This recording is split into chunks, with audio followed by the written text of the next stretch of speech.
90% آدم‌ها پیاز قرمز رو اشتباه مصرف می‌کنن.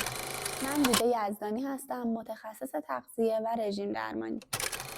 این روزا به خاطر سیستم ایمنی و عفونت‌های تنفسی مصرف پیاز قرمز رو توصیه می‌کنیم. پیاز قرمز بین همه پیازها بیشترین حد کوئرستین رو داره. یک فلاوونوئید با تاثیر آنتی اکسیدانی بسیار قوی، همچنین با خاصیت ضد التهابی قوی. حتی تو مطالعات آزمایشگاهی تأثیر ضد ویروسش رو روی تکثیر ویروس‌های RNA مثل آنفولانزای A و کووید یعنی همون کرونا نشون داده.